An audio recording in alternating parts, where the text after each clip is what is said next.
Hello, good morning. তোমাদের এই ক্লাসটা সেকেন্ড সেমিস্টার অনার্সের জন্য নতুন ক্লাস।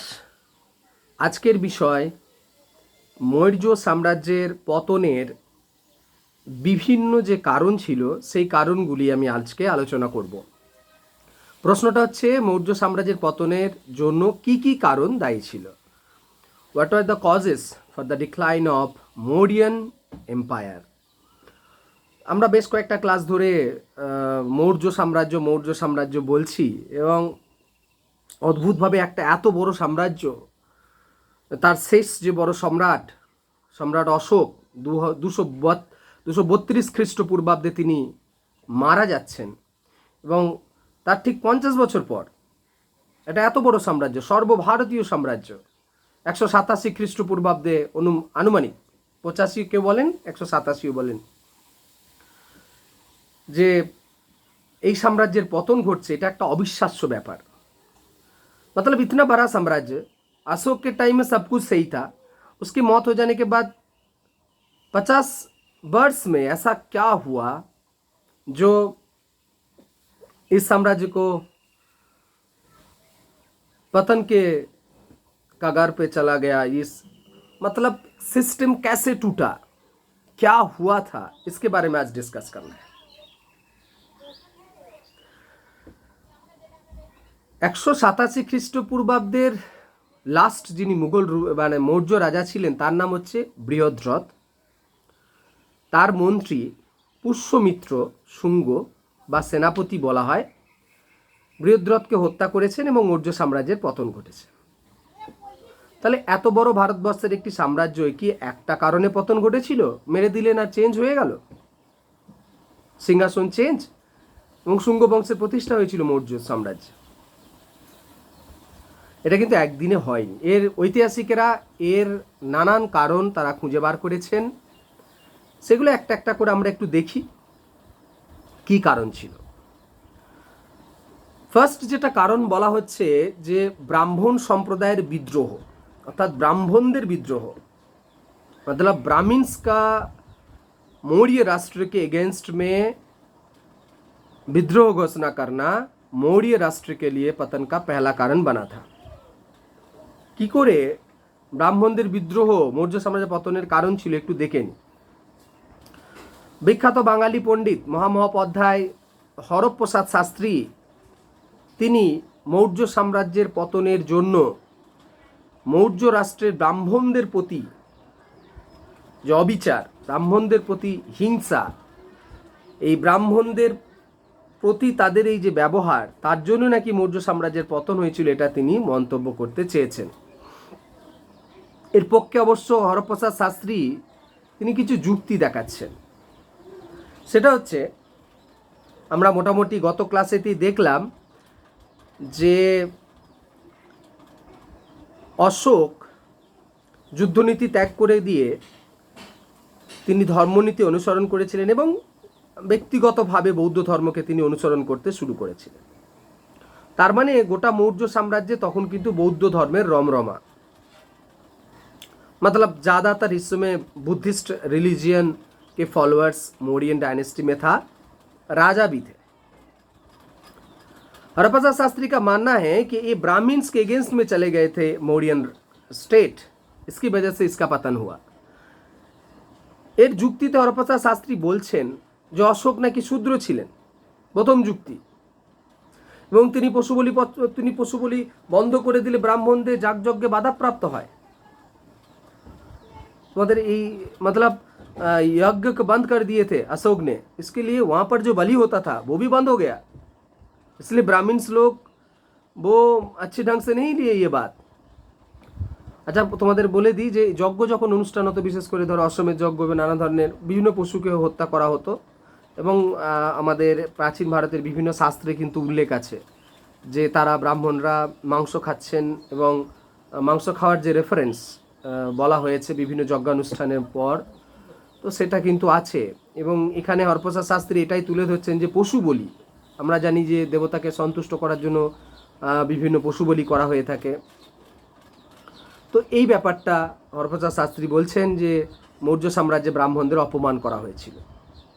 2, অশোক একটি শিলালিপিদের তিনি নাকি উল্লেখ করেছেন যে ব্রাহ্মণদের তিনি ধমক দিয়ে বলেছেন যে এতদিন যাদের পৃথিবীতে দেবতা বলে বলা হচ্ছে তারা হচ্ছেন ভণ্ড। এটা নাকি হরপ্রসাদ শাস্ত্রী বলছেন যে এটা এরকমভাবে প্রতিপন্ন করার চেষ্টা হয়েছিল ব্রাহ্মণদের যে তারা ভণ্ড। 3 নম্বর কারণ বলছেন যে অশোক তার সাম্রাজ্য পরিচালনা করার জন্য এক ধরনের কর্মচারী নিয়োগ করেছিলেন যাতে করে সবাই স্বাধীনভাবে ধর্মীয় আচরণ করতে পারেন। সেই পদাধিকারী লোকটার নাম ছিল ধর্ম মহামাত্র, যাদের কাজই ছিল ভারতবর্ষের ভিন্ন ভিন্ন জায়গায় গিয়ে দেখা, যাতে করে বৌদ্ধ ছাড়া অন্যান্য ধর্মের মানুষেরা স্বাধীনভাবে ধর্মাচরণ করতে পারছেন কিনা এটা দেখা। এটা অশোক এই পোস্টটাকে ক্রিয়েট করেছিলেন। मतलब इस पोस्ट को क्रिएट किया गया था धर्म महामात्र, जिसका काम ही था सबको देखना। তো এই রকম একটা অবস্থায় তাহলে বলছেন যে ধর্ম মহামাত্রদের দিয়ে অশোক ব্রাহ্মণদের অপমান করিয়েছেন। হরপ্রসাদ শাস্ত্রী মহাশয় এই কথা বলেছেন। আরেকটি কারণ হরপ্রসাদ শাস্ত্রী মহাশয় তুলে ধরছেন যে তিনি নাকি 2টো নিয়ম চালু করেছিলেন অশোক তার সাম্রাজ্যে, ব্যবহার সমতা, দণ্ড সমতা। মানে সকলের প্রতি সমান ব্যবহার করা হবে এবং সকলের প্রতি সমান দণ্ড ইউজ করা হবে যদি অপরাধ হয়। এখন কারণ হচ্ছে যে ব্রাহ্মণরা স্পেশাল ফেসিলিটি ভোগ করতো। दंड समता व्यवहार समता का मतलब यही है बिहेवियर सबके साथ एक ही होगा, और अगर कोई अपराध करता है तो उसको भी सेम जो नियम है उसका मतलब पनिशमेंट के लिए वो लागू होगा उसके ऊपर भी। ऐसा माना जाता है कि ब्राह्मण्स लोग समाज के सबसे ऊंचे स्तर पर रहने के कारण उन लोगों के ऊपर ज़्यादातर जो पनिशमेंट है वो नहीं लगता था उस ज़माने में। लेकिन अशोक ने क्या किया, इसको हटा दिया, सबके लिए बराबर का ये कर दिया। हरप्रसाद शास्त्री बोल रहे हैं इसकी वजह से ब्राह्मण्स जो थे वो राजा के अगेंस्ट में चले गए। মানে ব্রাহ্মণদেরও শাস্তি দেওয়ার কথা ঘোষণা করে দেওয়ার সঙ্গে সঙ্গে ব্রাহ্মণ কমিউনিটি ওপরে আঘাত লাগে এবং তারা মৌর্য রাষ্ট্রের বিরুদ্ধে কথা বলতে শুরু করেন। এবং তার শেষ মেশ যেটা হলো, অশোক যতদিন বেঁচে ছিলেন এই বিদ্রোহ হয়নি। অশোক যেই মারা গেলেন তার পরবর্তীকালে যারা উত্তরাধিকারীরা তাদের বিরুদ্ধে কিন্তু এই বিদ্রোহ জাগ্রত হয়ে গিয়েছিল। मतलब अशोक के मौत के बाद ये ब्राह्मण्स वाले सबसे ज़्यादा विद्रोह के रूप में आ गए थे। দ্বিতীয় কারণ মৌর্য সাম্রাজ্যের পতনের জন্য ঐতিহাসিকেরা যেটাকে বলেছেন সেটা হচ্ছে, আচ্ছা একটু সমালোচনাটা দেখে নিই, এটা কি সত্যি মানে হরপ্রসাদ শাস্ত্রী যে কারণগুলো বলছেন সেগুলো কি তাহলে সত্যি? ঐতিহাসিক হেমচন্দ্র রায়চৌধুরী তার দুটি বিখ্যাত বই আছে, political history of ancient India, আর আরও বই আছে অ্যানসিয়েন্ট হিস্ট্রির ওপরে। তিনি এই সমালোচনা করতে গিয়ে বলেছেন যে হরপ্রসাদ শাস্ত্রী যে কথাগুলো বলছেন এটা কিন্তু সঠিক নয়। কারণ প্রথমত অশোক শূদ্র ছিলেন না, তিনি ছিলেন ক্ষত্রিয়, অর্থাৎ ক্ষত্রিয় ধর্ম তিনি পালন করেছিলেন, 1 নম্বর কথা। এছাড়া পশু বলি যে হত্যার কথা বন্ধ করার কথা বলা আছে, বলছে ওটা আমাদের যে উপনিষদ এবং নানান শাস্ত্রে কিন্তু পশু বলি মানে নিষিদ্ধ করার কথা বলা আছে, এটা কিন্তু স্পষ্ট আছে। এছাড়া অশোকের শিলালিপিতে তিনি ব্রাহ্মণদের ভণ্ড দেবতা বলে যেটা মন্তব্য করেছেন এটা কিন্তু ঠিক নয়, যে এটার ভুল ব্যাখ্যা করা হয়েছে। আর তিনি তার বিরুদ্ধে আর একটা অভিযোগ ছিল যে ধর্ম মহামাত্রদের তিনি ब्राह्मणদের দিয়ে ওর ওপর অত্যাচার করেছেন। मतलब महामात्र को लगा के ब्राह्मण्स को टॉर्चर किया गया था, ऐसा सही नहीं है। महामात्र का काम ही था कि सबको सही ढंग से सब लोग धर्म को पालन कर सके, इसको देखना। আর একটা হচ্ছে ব্যবহার সমতা, দণ্ড সমতা। বলছে ব্যবহার সমতা, দণ্ড সমতা তো অশোক এই কারণেই এনেছিলেন যাতে করে সবাই সমান ব্যবহার পান এবং সবাই সমান পান আর শাস্তি পান, যাতে করে রাষ্ট্রে শান্তি বজায় থাকে। তো এই মানে এই যে তত্ত্বগুলোর কথা বলা হয়েছে হরপ্রসাদ শাস্ত্রী যেগুলো বলছেন, এই তত্ত্বগুলো কিন্তু সঠিকভাবে নয়। এখন বলছেন যে বিদ্রোহ হয়েছিল, হ্যাঁ 187 খ্রিস্টাব্দের পর আমরা দেখেছি যে রাষ্ট্র দুর্বল হয়ে গিয়েছিল। কাশ্মীর, গান্ধার, বিদর্ভ এই সমস্ত অঞ্চলগুলোতে বিদ্রোহ, মৌর্য সাম্রাজ্য যেহেতু দুর্বল হয়ে যাচ্ছিল আস্তে আস্তে, তার জন্যই ওখানে বিদ্রোহ হয়েছিল। এবং সেটা কিন্তু মানে যে ব্রাহ্মিন্স বিদ্রোহ কিন্তু এমনটা নয়, রাষ্ট্রের যে পলিসি সেটা নিশ্চয়ই দুর্বল হয়েছে, সেই কারণেই নাকি এই বিদ্রোহ মানে হয়েছিল। যার ফলে মানে এতটাই বিদ্রোহ আকার ধারণ করেছিল যেখানে সেখানে মানে পুষ্যমিত্র যে মানে এই বিদ্রোহ কে কোনো মানে তাকে বিদ্রোহ করে হত্যা করবে এমনটা নন, এটা একটা জাস্ট বলা হয়েছে যে রাজ दरबार में এই ঘটনা घटा गया था, उसको हत्या कर दी थी बृहदत्त ने पुष्यमित्र शुंग को। मतलब आहिस्ता आहिस्ता पॉलिटिकल डिक्लाइन हुआ था ये मौर्यन डायनेस्टी में, ऐसा बोला जाता है कि हेमचंद्र राय चौधरी ये मानते हैं। राधा कुमुद, डॉक्टर राधा कुमुद मुखर्जी का भी एक बुक है अशोका करके, तुम लोग पढ़ सकते हो। রাধা কুমুদ মুখার্জির একটা বই আছে অশোকা, ওটাতেও তিনি বলছেন যে এটা সম্ভবত ব্রাহ্মণদের বিক্ষুব্ধ ব্রাহ্মণদের নেতা হিসেবে নয়, সম্পূর্ণরূপে একটা সেনা বিদ্রোহ হয়েছিল, সেনাবাহিনীর লিডার হিসেবে তিনি এই কাজটা করেছিলেন, পুষ্যমিত্র বৃহদ্রথকে হত্যা করেছিলেন। 2 নম্বর যে কারণ বলা হচ্ছে যে অশোকের অহিংসা নীতি মৌর্য সাম্রাজ্যের পতনের গুরুত্বপূর্ণ কারণ ছিল। मतलब जो non violence activities policy Ashok ने लिए थे, इसका मौर्य साम्राज्य की इसके चलते पतन हुआ था। তো এই ব্যাপারটা মানে কি ছিল এটা একটু জেনে নিই আমরা। Doctor Debdutta Ramakrishna Bhandarkar, D.R. ভান্ডারকার এবং রাখাল দাস বন্দ্যোপাধ্যায়, ডক্টর রাখাল দাস বন্দ্যোপাধ্যায়, ডক্টর হেমচন্দ্র রায়চৌধুরী, এই 3 জন বড় বড় ঐতিহাসিক বলছেন যে অশোকের সাম্রাজ্যের পতনে, মৌর্য সাম্রাজ্যের পতনের জন্য অশোক যে পলিসি নিয়েছিলেন, मतलब जो नॉन वायलेंस जो एक्टिविटीज़ अशोक ने इस्तेमाल किए थे इसका पतन का कारण था। मतलब অহিংস যে নীতি অবলম্বন করেছিলেন অশোক, সেই সাম্রাজ্যের পতনের জন্য সবথেকে গুরুত্বপূর্ণ কারণ ছিল। তারা এক একটা জিনিস দেখাচ্ছেন কীরকম তারা বলেছেন। দু একটা কথা আমি তোমাদের সামনে বলি যে অশোক ভেরি ঘোষ মানে হচ্ছে যুদ্ধ করা নীতি তিনি ত্যাগ করে দিয়ে তিনি কি নীতি অবলম্বন করেছিলেন? धम्म घोष। मतलब युद्ध का जो नीति था उसका नाम था वेरी घोष। तो उसको छोड़कर अशोक ने क्या किया? धम्म घोष। मतलब रिलीजियन के ऊपर बेस्ड करके अपने जीवन को चलाना और राष्ट्र को चलाना, वो पॉलिसी ले लिए थे। दूसरा पॉलिसी था बिहार यात्रा मीन्स जो घूमने जाना या जंगल में जाना, कहीं पर भी जो घूमने जाने का जो बात बोला जाता है उसको बिहार यात्रा बोलते हैं। तो इस यात्रा को छोड़ के अशोक ने क्या किया? उन्होंने धर्म यात्रा निकाली। একটা হচ্ছে যে ভেরি ঘোষ ছেড়ে দিয়ে ধম্ম ঘোষ, মানে যুদ্ধ করার নীতি ত্যাগ করে দিয়ে ধম্ম নীতি। আর একটা হচ্ছে বেড়াতে যাওয়ার পরিবর্তে তিনি নিচ্ছেন ধর্মযাত্রা, মানে ধর্মের প্রচার করার জন্য অশোক এই পদ্ধতিগুলো অবলম্বন করেছিলেন। বলছে এটা নাকি অশোকের মানে যে অহিংস নীতির ফলে যে অ্যাক্টিভিটিসগুলো, মানে ধরো আমি স্পেশালি আমি বলতে চাইছি, তোমাদের স্কুল লেভেল হয়তো পড়ে থাকবে যে অশোক ধরো অনেক দিন ধরে যুদ্ধ করছেন না, যার ফলে তার সেনাবাহিনী যে যুদ্ধ করার যে ক্ষমতা, যে টেকনিক, যে প্র্যাকটিস, সেটা কিন্তু বন্ধ হয়ে গিয়েছিল। তাছাড়া দেখো দীর্ঘদিন ধরে কোনো রাষ্ট্র যদি সেনাবাহিনী প্রয়োগ না করেন তাহলে তার সাম্রাজ্যের মধ্যে কিন্তু বিশৃঙ্খলা দেখা দেবেই। এছাড়া সরকারি যে সমস্ত লোকেরা চাকরি করছেন তারা তো অত্যাচারিত হবেন, কারণ তাদের উপরে যখন রাষ্ট্রে কোনো শাস্তির সেই লেভেলে ব্যবস্থা নেই তাহলে সেখানে তারা অত্যাচারিত হচ্ছেন। এছাড়া ধরো দূর দেশে সাম্রাজ্য শাসন করছেন বিহার থেকে তা কাশ্মীর, ওদিকে উত্তর পশ্চিম সীমান্ত প্রদেশ, ওদিকে দক্ষিণ ভারতের নিচের অঞ্চল, মহারাষ্ট্র, এই অঞ্চলগুলো এত দূরে যে আস্তে আস্তে যে তাহলে তো এই শান্তিনীতি অবলম্বন করার কারণে তার ফলে কি হচ্ছে, প্রশাসন দুর্বল হয়ে পড়ছিল, এই কথাটা বলা হয়েছে এবং জনগণের উপর আস্তে আস্তে অত্যাচার বাড়ছিল। এই কথাটা এই 3 ঐতিহাসিক বক্তব্য রাখছেন। ডক্টর রায়চৌধুরী মন্তব্য করছেন যে অহিংস নীতির প্রভাব কতটা পড়েছিল সেটা হচ্ছে আমাদের উত্তর পশ্চিম ভারতে গ্রিক আক্রমণের সম্ভাবনা দেখা দিয়েছিল এবং ওই সময় একটা দরকার কী ছিল, যেমনভাবে তোমাদের চন্দ্রগুপ্ত মৌর্য পড়াতে গিয়ে আমি বলেছিলাম যে चंद्रगुप्त मौर्य के टाइम क्या किए थे, सेलूकास को उन्होंने फाइट किए थे, सेलूकास को उन्होंने रोक दिया था भारतवर्ष में घुसने से पहले।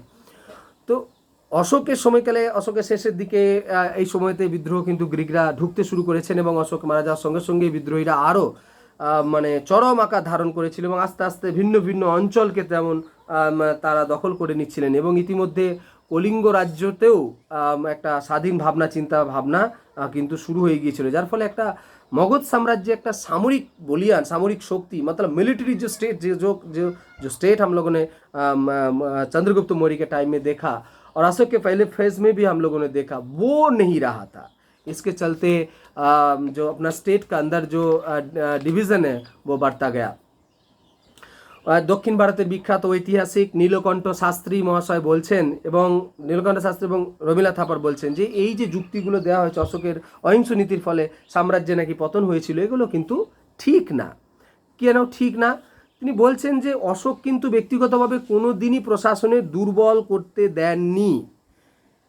तादर पिछने তিনি যুক্তি দেখাচ্ছেন, मतलब अशोक कभी भी एडमिनिस्ट्रेशन में छूट नहीं दिए थे, मतलब ऐसा कभी कोई स्थिति नहीं तैयार किए थे कि इसका गड़बड़ी हो जाए। अशोक हमेशा ये कोशिश किए कि स्टेट को बना रखने के लिए, शक्तिशाली स्टेट बनाने के लिए। क्यों रमिला थापर और नीलकंठ शास्त्री सर बोल रहे हैं এর মানেটা হচ্ছে যে অশোক যদি সত্যি সত্যি তারা বলছেন অশোক যদি সত্যি সত্যি যদি অহিংস নীতি ছেড়ে দেবেন তাহলে তো তিনি মানে পুরোপুরি যুদ্ধ বর্জন যদি মানে করে ফেলবেন তাহলে কিন্তু সেনাবাহিনী ভেঙে দিতে পারতেন, সেনাবাহিনীকে রাখার দরকার ছিল না। অশোক কিন্তু এটা করেননি, অশোকের সেনাবাহিনী কিন্তু ছিল। এছাড়া সাম্রাজ্যে তাহলে মানে মৃত্যুদণ্ড বলে যে শাস্তিটা ছিল মত সাজায় মত, ও তো রোক सकते थे, অশোক কিন্তু মৃত্যুদণ্ড রদ করেননি। এছাড়া অশোকের যদি ইনস্ক্রিপশন আমরা ভালো করে দেখি দেখবে মাঝে মাঝেই তিনি আমাদের ভারতবর্ষের প্রান্তীয় এলাকায় যে সমস্ত বন জঙ্গল এরিয়া রয়েছে সেখানে যারা উপজাতিরা থাকেন তাদের তিনি হুমকি দিয়েছেন, এটা ভেবো না যে আমি অস্ত্র ছেড়ে দিয়েছি আমি যুদ্ধ করছি না মানে তার মানে তোমরা মাথা চাড়া দিয়ে উঠবে, প্রয়োজনে একজন রাজা হিসেবে আমি কিন্তু তোমাদের বিরুদ্ধে ব্যবস্থা নিতে বাধ্য থাকবো, তাই তোমরা শান্ত থাকো। অশোক কিন্তু ইনস্ক্রিপশনে বলেছেন। তো এর রেফারেন্স কিন্তু ইনস্ক্রিপশনে তো আমরা অনেক সময় দেখতে পাই। তো রমিলা থাপার ম্যাডাম বলছেন যে এই তাহলে তো তিনি এটা করতেন না, এটা তো তিনি বলতেন না। একাধিক জায়গায় তিনি নর্থ ईस्टर्न फ्रंटियर प्रोविंसগুলোতে তিনি অভিযান পাঠাচ্ছেন, मतलब अशोक ने कभी नहीं युद्ध छोड़ा था। और सबसे बड़ी बात है अशोक क्यों लिए थे ये पॉलिसी। रमिला थापर जी का मानना है कि अशोक की पॉलिसी की लेने का कारण यही था कि राज्य में शांति बना रहे, রাষ্ট্রে শান্তি যেন থাকে, এই কথা এই জন্যই তিনি এই পলিসিগুলো নিয়েছিলেন। আর তাছাড়া একটা রাজা যদি সবসময় যুদ্ধ করলেই যে তার রাজ্যে শৃঙ্খলা বজায় থাকবে সুস্থিতি বজায় থাকবে এমনটা কিন্তু নয়। কারণ আমাদের কাছে রেফারেন্স আছে মেডিভেল ইন্ডিয়াতে औरंगजेब রাত দিন যুদ্ধ করেছেন সুদূর উত্তর থেকে দক্ষিণ ভারত দুটো ফেজে তার লাইফ, এবং তোমরা নেক্সট সেমিস্টারে সম্ভবত পড়বে। এই ফেজেতে লাইফ অশোক औरंगजेब তো শান্তিই পাননি জীবনে, কিন্তু তিনি কি তার সাম্রাজ্য আটকে রাখতে পেরেছিলেন? তিনি তো বড় যোদ্ধা ছিলেন, যুদ্ধ করেছিলেন, তো একটার পর একটা রাজ্য দখল করেছেন, তিনি কিন্তু নিজের মুঘল সাম্রাজ্যকে ধরে রাখতে পারেননি। মুঘল সাম্রাজ্য কিন্তু পতন ঘটেছিল औरंगजेबের মৃত্যুর পর। 3 নাম্বার কারণ অশোকের সাম্রাজ্যের পতনের গুরুত্বপূর্ণ 3 নাম্বার কারণ সম্পর্কে বলা হয়েছে যে প্রাদেশিক শাসনকর্তাদের অত্যাচার। আমি তোমাদের এই গত পয়েন্টটায় এই যে আগের পয়েন্টটাতে আলোচনা করছিলাম যে মৌর্য সাম্রাজ্যের পতনের বিভিন্ন জায়গায় দেখা গিয়েছে। ডক্টর হেমচন্দ্র রায়চৌধুরী তার মানে লেখাতে বলছেন যে দূরবর্তী প্রদেশ যেগুলো আমি তোমাদের বললাম, ধরো কাশ্মীর তক্ষশিলা উত্তর পশ্চিম ফ্রন্টিয়ার প্রদেশ ওদিকে পাঞ্জাব, এই অঞ্চলগুলোতে বলছে নাকি সরকারের প্রাদেশিক শাসনকর্তারা তারা অত্যাচার করতে শুরু করেছিলেন। যেমন বিন্দুসারের সময় কি হয়েছিল তক্ষশিলা মানে যেটা আমাদের এখন কাশ্মীর ওই জোনটাতে। तो ये जो प्रोविंशियल हेड थे ये लोग अत्याचार शुरू कर दिए थे, इसका भी एक कारण था मौर्य साम्राज्य के पतन होने के लिए। तो ये लोग बोल रहे हैं कि जैसे हम लोग बोलते हैं कि बिंदुसार के टाइम में अशोक को भेजा गया था तक्षशिला में বিদ্রোহ দমন करने के लिए, মানে অশোককে পাঠানো হয়েছিল। অন্যদিকে অশোকের সময়কালেতেও তক্ষশিলা বিদ্রোহ দেখা দিয়েছিল এবং তিনি তার নিজের ছেলে कुणालকে পাঠিয়েছিলেন, मतलब कुणाल को भी भेजा गया था विद्रोह दमन करने के लिए। तो इसके लिए भी बहुत सारा रेफरेंस हम लोगों को कलिंग इंस्क्रिप्शंस में ज़्यादा मिलता है। तो इन्होंने क्या किया कि जनगण के धर्म महामात्र जो पोस्ट हुआ करते थे, जो ऑफिसर्स अशोक ने नियुक्ति किए थे, उनको अशोक ने बोल दिया था कि आप जगह जगह में जाइए और किसी भी आदमी के ऊपर अत्याचार ना हो ये देखना है आप लोगों को। तो अशोक धर्म महामात्रদের এই কারণেই কিন্তু নিযুক্ত করেছিলেন।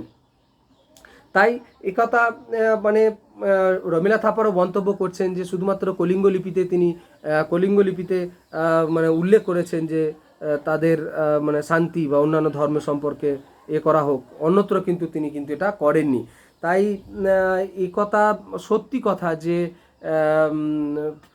এমনটা কিন্তু নয় যে সমস্ত জায়গায় বিদ্রোহ হয়েছে, সমস্ত সামন্ত রাজারাই মানে বিদ্রোহ ঘোষণা করেছেন, জনগণের ওপর অত্যাচার করেছেন। এটাই যে কারণ মানে ছিল মৌর্য সাম্রাজ্যের পতনে, এমনটা কিন্তু নয়। তবে কারণ থাকলেও থাকতে পারে। 4 নাম্বার হচ্ছে economy, decline of the Mauryan economy. অর্থনৈতিক কারণের অর্থনৈতিক অবক্ষয় যে কোনো রাষ্ট্রের, শুধুমাত্র এখনকার দিনে দেখলেও তাই, তখনকার দিনে দেখলেও তাই, যে দেখো যে কোনো রাষ্ট্রের যে মেন যে सीडरा, मतलब जो रीढ़ के हड्डी बोलते हैं, तो हड्डी बोलते हैं जिसको जिसको हम रीढ़ बोलते हैं, तो मतलब जो मेन बैकबोन होता है वो होता है इकोनॉमी। যেমন ধরো বাড়িতে দেখবে বাবা বা দাদু যেমন প্রধান ব্যক্তিত্ব হন, বা দাদা, তো সেক্ষেত্রেও একই বিষয় যে এখানেতেও একইভাবে সাম্রাজ্যের মৌর্য সাম্রাজ্যের ইকোনমি আস্তে আস্তে নাকি ডিক্লাইন করতে শুরু করেছিল, এমনটা কিন্তু গুরুত্ব পতনের কারণ জন্য দায়ী করা হয়। আচ্ছা, কেন বলা হচ্ছে মৌর্য সাম্রাজ্যের অর্থনীতি ভেঙে পড়েছিল? এর একটা কারণ হচ্ছে মৌর্য সাম্রাজ্যের সেনাবাহিনী ছিল ভীষণ বড়, যে ফোর্স থা না वो बहुत बड़ा था। 2 নম্বর হচ্ছে যে विपुल परिमाणे कर्मचारीদের नगदे वेतन देवा होतो, मतलब कैश पेमेंट देता था मौर्य राष्ट्र जो लोग जॉब करते थे। सबसे बड़ी बात है, नए नए इलाका में अभियान भी भेजा गया था, নতুন নতুন এলাকা বিস্তার ঘটানো হচ্ছিল, অভিযান চালানো হচ্ছিল। আর সবথেকে বড় কথা, অশোকের সময়কালেতে যে ঘটনাটা ঘটছিল, প্রচুর বা তোমাদের এসসিসি পেপার 3rd সেমিস্টারে শুরু হবে, তখন তোমরা বুঝতে পারবে যে অশোক নানান জায়গায় স্তূপ নির্মাণ করেছেন এবং প্রচুর খরচাপাতি হচ্ছিল এবং মঠ নির্মাণ করা হচ্ছিল। এবার অশোক যে প্রচুর জনহিতকর কার্য শুরু করেছিলেন, যেমন আমি তোমাদের গত ধম্মনীতি চালাতে গিয়ে বলছেন যে রাস্তার ধারে তিনি সরাইখানা নির্মাণ করে দিচ্ছেন, वेटिंग रूम, खाने के लिए जगह बनाया जा रहा था, और मेडिसिन की शॉप बनाया जा रहा था। मतलब इतने सारे फैसिलिटीज़ अगर स्टेट अगर जनगण के लिए देंगे तो पैसे तो ख़त्म होना ही है। মানে জনগণের সাফল্যমণ্ডিত করার, জনগণকে সুস্থ সুন্দর এবং সর্বত্র সুযোগ সুবিধা প্রদান করতে গিয়ে মৌর্য রাষ্ট্রের যে টাকা পয়সা ছিল সেটা কিন্তু ক্ষতি হচ্ছিল। এবং অদ্ভুতভাবে মৌর্য রাষ্ট্র বেশিরভাগটাই কিন্তু নির্ভর করতো মৌর্য কৃষির ওপরে। এখন এমনকি কৃষির ওপরে, কৃষিটা দেখো আমাদের সর্বত্র তো কৃষি একই রকম ছিল না, আর যার ফলে সর্বত্র সমানভাবে কৃষি সম্প্রসারণও ঘটেনি। যার জন্য এই একটা রাষ্ট্রের কোনো না কোনো জায়গায় অর্থনীতির দিক দিয়ে কোনো না কোনো জায়গাতে একটা ভাটা পড়তে শুরু হয়েছিল, যে একটা রাষ্ট্রকে চালানো, যে এমন একটা রাষ্ট্র যেটা দিন দিন বাড়ছিল, সেটা কিন্তু এরিয়া বাড়ছিল, তো সেটাতে চালাতে গিয়ে একটা বিরাট বড় অঙ্কের টাকা পয়সা দরকার ছিল। অশোক তো সামনে নিয়েছিলেন, চালিয়েছিলেন, কিন্তু তার পরবর্তীকালে কিন্তু আর সাম্রাজ্যকে আর ধরে রাখা যায়নি, অর্থনৈতিক দিক দিয়ে কিন্তু ভেঙে পড়েছিল। मतलब इकोनॉमिकली टोटली पूरी तरह से लास्ट के टाइम में पूरी तरह से कोलैप्स्ड हो गया था। আর পরবর্তী যে কারণ বলা হচ্ছে গণবিদ্রোহ, মানে মৌর্য সাম্রাজ্যের যে 3 জন ঐতিহাসিকের নাম আমি বললাম, এখানেতে ডক্টর নিহার রঞ্জন রায়, বিখ্যাত ঐতিহাসিক, বাঙালি ঐতিহাসিক, তিনি এবং মন্তব্য করছেন যে আমাদের যে লাস্ট রুলার ছিল বৃহদ্রথের, যে হত্যা করে যিনি রাজা হয়েছিলেন, সেনাপতি পুষ্যমিত্র শুঙ্গ, তিনি নাকি বিদ্রোহ ঘোষণা করেছিলেন, যে বিদ্রোহটা ছিল নাকি গণবিদ্রোহ। এর কারণটা তা ঐতিহাসিকেরা দেখাচ্ছেন যে শাসক শ্রেণী অত্যাচার নাকি করতেন, প্রদেশের কর্তারাও নাকি অত্যাচার করতেন, मतलब प्रोविंशियल्स जो हेड्स थे वो लोग भी इनके ऊपर अत्याचार कर रहे थे। सबसे बड़ी बात है कि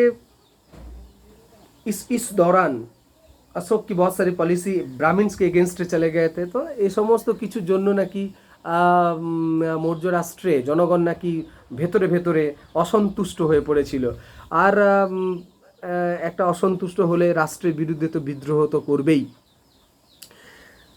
একটা জিনিস মনে রাখবে, মেগাস্থেনিসের যে ডেসক্রিপশন আছে 3-4%, তোমাদের একটা মৌর্য ইকোনমি নিয়ে আমি একটা ক্লাস নেব পরে।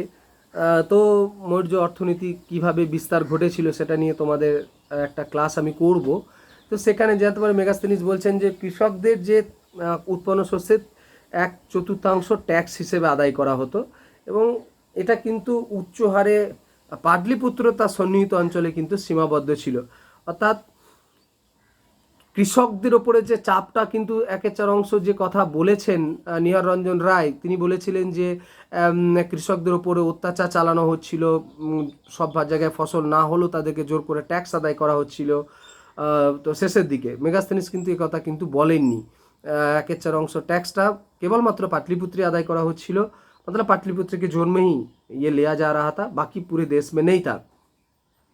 অর্থশাস্ত্রে এই কথাও বলা হয়েছে যে একের চার অংশই ট্যাক্সের হার কথা বলা হয়েছে। তবে রাষ্ট্রের আপৎকালীন পরিস্থিতিতে কৌটিল্য বলেছেন যে রাষ্ট্র যদি চায় যে তার টাকা পয়সার দরকার আছে তাহলে কিন্তু ট্যাক্স বাড়াতে পারে। যেমনটা এখনকার দিনে আমাদের পেট্রোলের দাম বাড়ছে, দেখবে রাষ্ট্রের কাছে হয়তো অর্থনীতির সমস্যা দেখা দিয়েছে, তার জন্য আমরা পেট্রোলের ওপরে যে শেষ মানে যে পরিমাণে ট্যাক্স বসানো হয় সেটা তার উপর বেশি বসানো হচ্ছে। রাষ্ট্র মাঝে মাঝে এরকমটা করে, রাষ্ট্রের পরিস্থিতি যখন হয় তবে সেটা জনগণের অনুকূলে যদি হয় তাহলে সেটা বেশি ভালো হয়। मतलब राष्ट्र के हाथ में बहुत सारे चीज़ें ऐसा होता है जो पैसे कलेक्ट करने के लिए, अगर कोई राष्ट्र इकोनॉमिकली डिक्लाइन हो रहा है तो उसको संभालने के लिए स्टेट को बहुत सारा पॉलिसी का इस्तेमाल करना पड़ता है। শুধুমাত্র এগুলো কারণই নয়, ঐতিহাসিকরা আরও নানান কারণকে বার করেছেন যেগুলো মৌর্য সাম্রাজ্যের পতনের জন্য গুরুত্বপূর্ণ ছিল। তার মধ্যে একটা বড় জিনিস হচ্ছে মৌর্য রাষ্ট্রের যে স্ট্রাকচারটা, কী ছিল, আর ছোটো ছোটো বিষয়গুলো আমি তোমাদের সঙ্গে একটু শেয়ার করে নিই। যে মৌর্য রাষ্ট্রের যে নেচার, মৌর্য রাষ্ট্রের যে প্রকৃতি, সেই প্রকৃতিটাই মৌর্য রাষ্ট্রের পতনের কারণ কেমন ছিল দেখো। মৌর্য রাষ্ট্রের প্রকৃতি যদি আমরা দেখি, তোমাদের বারবার আমি ক্লাসে বলেছি, মৌর্য রাষ্ট্রে রাজা বসতেন, তার মন্ত্রিপরিষদ এবং অমাত্য, এই যে টোটাল সিস্টেমটা এবং গুপ্তচরদের দ্বারা পুরোটা নিয়ন্ত্রিত হচ্ছিল। এটা কী হতো বলতো, এই রাজা যা নির্দেশ দিতেন গোটা স্টেট এরকম ফলো করতো, মানে একটা সেন্ট্রালাইজ স্টেট মৌর্য পলিটিক্সে কিন্তু মৌর্য রাষ্ট্রে ছিল। এখন অশোক যতদিন বেঁচে ছিলেন এই সেন্ট্রালাইজ স্টেট চালানো খুব কষ্ট, राजा के किंतु खूब दक्ष होता है, मतलब अगर जो सम्राट है उसको बहुत स्ट्रांग होना पड़ेगा, अगर वो स्ट्रांग होंगे तब जाके ना सब कुछ बात बनेगा। अशोक तो संभाल लिए थे, लेकिन अशोक के बाद जो राजा बने थे इस तरह के सेंट्रलाइज स्टेट को संभाल नहीं पाए थे, मतलब उन लोगों में अशोक की क्वालिटी नहीं था, अशोक जैसा, चंद्रगुप्त मौर्य जैसा, মানে পরবর্তীকালে যারা রাজা ছিলেন অশোকের সময়কালের মতো অত শক্তিশালী প্ল্যান এবং অত শক্তিশালী মানে এক্সিকিউশন ছিল না, যার জন্যই মৌর্য সাম্রাজ্যের পতনের কারণ একটা দাঁড়িয়েছিল এই মৌর্য রাষ্ট্রের প্রকৃতি। মৌর্য রাষ্ট্রে দেখো একটা সঠিকভাবে বলা হচ্ছে যে যেহেতু সেন্ট্রালাইজ স্টেট, মানে যে অন্যান্য কারণের মধ্যে আর একটা কারণ, যেহেতু সেন্ট্রালাইজ স্টেट প্রত্যেকটা লোক কার ওপর अनुगत ছিল, রাজার ওপরে, मतलब राजा को लोग पहचानते थे, जो ऑफिसर्स लोग नौकरी करते थे वो राजा को पहचानते थे। इसके चलते क्या हुआ, जब राजा बदला तब वो ऑफिसर्स भी बदल गया, मतलब इसके चलते क्या हुआ, जो भी ऑफिसर्स होंगे अगर ज़्यादा टाइम देंगे तो वो राष्ट्र को अच्छी तरह समझेंगे, लेकिन ये वक्त मौर्यन जो ऑफिसर्स थे इसको नहीं मिला था और इसका खामियाजा भी भुगना पड़ा था, ऐसा हिस्टोरियंस का मानना है। মানে অমাত্যদের দীর্ঘদিন চাকরিতে রাখা হয়নি, যার ফলে তারা তো অভিজ্ঞতা প্রয়োগ করবেন, সেই অভিজ্ঞতা নেওয়ার পর্যন্ত তাদের সুযোগ হয়নি। মৌর্য রাষ্ট্রের চন্দ্রগুপ্ত মৌর্য সময়কালে কৌটিল্য অর্থশাস্ত্রে বলা হয়েছে যদিও অমাত্যদের নিয়োগের সময় একটা চাকরি নেওয়ার ব্যবস্থা ছিল, তো চীন দেশেতে সেই সময় নাকি একটা ভীষণ সেন্ট্রালাইজ পরীক্ষা হতো, ভারতবর্ষে কিন্তু সেই পরীক্ষার ব্যবস্থা ছিল না, যার ফলে অনেক সময় অকর্মণ্য কুকর্মণ্য সমস্ত অফিসার্সরা চাকরি পেয়েছেন। যদি একটা বিরাট বড় সেন্ট্রালাইজ পরীক্ষার ব্যবস্থা থাকতো তাহলে তার যোগ্য লোকেরা চাকরি পেতেন। এই জন্য কী হয়েছে, কিছু নির্দিষ্ট লোকের হাতে পলিটিক্যাল সিস্টেমটা পুরোটা নিজেদের হাতে চলে এসেছিল, যার ফলে যে লোকাল লেভেলের কর্মচারীরা তারা কিন্তু যথেষ্ট প্রভাব ফেলে দিয়েছিলেন मौर्य प्रशासन व्यवस्था है, मतलब लोकल लेवल के जो भी वर्कर्स थे, मतलब ऑफिसर्स थे, ये लोग बहुत अपने एरिया में बहुत ही इंडिपेंडेंट हो गए थे। ये बहुत खतरनाक था। अगर आप स्टेट को सम्मान नहीं करोगे, स्टेट को नियम का फॉलो नहीं करोगे तो ये तो धीरे धीरे नष्ट हो जाना ही है। মৌর্য রাষ্ট্র ব্যবস্থাতে একটা বিষয় হচ্ছে যে মানে অন্যতম আর একটা কারণ হিসেবে ঐতিহাসিকরা মন্তব্য করছেন যে মহামাত্র এবং মহামাত্রদের যে নিযুক্তি, মৌর্য সাম্রাজ্যে মহামাত্রদের নিযুক্তি মানে হচ্ছে রাজা পুরোটা কন্ট্রোল করতে চেয়েছিলেন। এবং আমরা এখনকার দিনে যে ধরো এই গণতান্ত্রিক ব্যবস্থা আমাদের এখানে রয়েছে, আমাদের যেমন ধরো গ্রাম পঞ্চায়েত, এই গ্রাম পঞ্চায়েতে কি হয়, সমস্ত সমস্যাগুলো গ্রাম পঞ্চায়েত আমরা তো মিটিয়ে নিই। ওখানে কিন্তু যার ফলে মহামাত্রদের নিয়োগ করা হয়েছিল, এবং মহামাত্ররা কি করতেন, পুরো টোটাল খবরটা নিয়ে গিয়ে সেন্ট্রালে পৌঁছে দিতেন। জনগণের মধ্যে একটা অসন্তোষ বাড়ছিল এই কারণে, जनगण धरो कारो समस्या हो लोकल लेवल, किसी को प्रॉब्लम्स हुआ है लोकल लेवल एरिया में, तो उसको समाधान करने के लिए अगर आज की तरह अगर पंचायत लेवल वहाँ पर रहता तो जल्दी जल्दी तुरंत मिट जाता। महामात्ररा खबर नहीं जाबेन सेंट्रल सेंट्रल থেকে आदेश आसबे तारपरे समस्या समाधान হবে। अर्थात এই যে একটা জনগণের মধ্যে একটা তীব্র অসন্তোষ, মানে হচ্ছে মহামাত্রদের ডিসিশনটাই ফাইনাল, যারা অফিসার্স থাকবেন তাদের ডিসিশনটা ফাইনাল, জনগণের কোনো শোনার কোনো জায়গা নেই। এই যে ব্যাপারটা, এটা কিন্তু জনগণের মধ্যে একটা অসন্তোষ তৈরি করেছিল যে লোকাল বডির কোনো কথা শোনা হয়নি। तो এটা কিন্তু যে কোনো প্রশাসনের ক্ষেত্রে, मतलब किसी भी प्रशासन के लिए ये बहुत खतरनाक होता है। लोकल लेवल का जो मतलब लोग होता है, अगर जनगण का बात अगर नहीं सुनोगे तो तब जाके स्थिति ठीक नहीं रहेगा। অশোকের সময়কালেতে বলা হচ্ছে যে নানান ধরনের, না অশোকে না, অশোকের সময়কালে শেষের দিক থেকেই বলতে পারো, নানান ধরনের ধর্মীয় গোষ্ঠীর, যেটা রমিলা থাপার তোমাদের আমি আগের ক্লাসে বলতে গিয়ে বলেছিলাম যে রমিলা থাপার এটা অনুমান করেছিলেন যে অশোকের সময়কালে বিভিন্ন ধর্মীয় গোষ্ঠী, বিভিন্ন ব্যবসায়িক গোষ্ঠীর উত্থান করেছিল, মানে অনেকগুলো গোষ্ঠীর উত্থান। এবারে গোষ্ঠীদের মধ্যে কি হয়, গ্রুপ যেটাকে আমরা বলি, গ্রুপদের কি হয়, একটা গ্রুপ অন্য গ্রুপের সঙ্গে মারপিট করে, লড়াই লেগে যায়, মতাদর্শগত পার্থক্য থাকে। তো এই যে ভিন্নতা, এই ভিন্নতাতে সমস্যা বাড়ছিল, এবং এই বাড়তে বাড়তে কি হয়, ক্ষমতার দ্বন্দ্ব শুরু হয়ে গিয়েছিল, যেটা মৌর্য রাষ্ট্রের পক্ষে একদম ঠিক ছিল না। আর বিদেশি আক্রমণের কথা তো তোমাদের বললাম, গ্রিক আক্রমণ শুরু হয়ে গিয়েছিল, বলে অযোধ্যা, পাঞ্চাল, মথুরা এই অঞ্চলগুলো আস্তে আস্তে গ্রিকরা দখল করতে শুরু করেছিল। তাহলে মৌর্য রাষ্ট্র একটা সংকীর্ণ এরিয়া, মগধ এবং তার আশেপাশের মধ্যেই সীমাবদ্ধ হয়ে গিয়েছিল, যেটা কিন্তু মৌর্য রাষ্ট্রের যে গরিমা, मतलब मौर्य राष्ट्र को जिस तरह से जाना जाता था वो नहीं रहा था। আর এটা তো আমরা শেষ জানি যে 187 খ্রিস্টাব্দে যখন রাজা দুর্বল হয়ে গেছেন, তার অর্থনীতি ভেঙে পড়েছে, তার প্রশাসন ভেঙে পড়েছে এবং সমস্ত দিক দিয়ে জনগণ অসন্তুষ্ট। তো এইরকম একটা পরিস্থিতিতে পুষ্যমিত্র শুঙ্গ, যিনি সেনাপতি ছিলেন বৃহদ্রথের, লাস্ট মৌরিয়ান কিং বৃহদ্রথ, তার সেনাপতি কমান্ডার ইন চিফ, তাকে সেনাবাহিনীকে সঙ্গে নিয়ে তিনি পুষ্যমিত্র শুঙ্গ বৃহদ্রথকে হত্যা করেছিলেন এবং হত্যা করে মগধেতে শুঙ্গ রাজবংশের সূচনা করেছিলেন। উপসংহার এটাই বলবো যে এত বড় স্টেট, এত বড় সাম্রাজ্য, মৌর্য সাম্রাজ্য একদিনে পতন ঘটেনি, প্রথম কথা। আর কোনো একটা পার্টিকুলার কারণ নিয়ে মৌর্য সাম্রাজ্য কিন্তু পতন ঘটেনি, मतलब कोई एक कारण को लेकर मौर्य डायनेस्टी का पतन हुआ था ये भी कोई नहीं बोल सकता। একটা রাষ্ট্রের পতনের জন্য যেমন মৌর্য রাষ্ট্রের জন্য অহিংস নীতি অশোকের দায়ী করা হয়, মৌর্য রাষ্ট্রের পতনের জন্য আমলাদের অত্যাচারের কথা বলা হয়, মৌর্য রাষ্ট্রের পতনের জন্য গণবিদ্রোহ কথা বলা হয়, অর্থনীতি ভেঙে পড়ার কথা বলা হয়, সঙ্গে সঙ্গে রাষ্ট্রের যে পলিসি তা তো দুর্বল হয়ে গিয়েছিল। আর সবথেকে বড় কথা, অযোগ্য যারা শাসক বসেছিলেন পরবর্তীকালে, অশোক পরবর্তীকালে, সেই কোয়ালিটি তাদের ছিল না। তার মানে অনেকগুলো কারণ মিলে মিশে मौर्य साम्राज्य पतन হয়েছিল, मतलब सब बहुत सारे कारण मिलके मौर्यन डायनेस्टी का पतन हुआ था, किसी एक कारण में नहीं हुआ था। তো তোমাদের একটা কোয়েশ্চেন করে রাখবে, 10 মার্কের কোয়েশ্চেন করে রাখবে, সমস্ত বইয়ে পেয়ে যাবে তোমরা, কিছু অসুবিধা নেই, খুব সহজ সরল।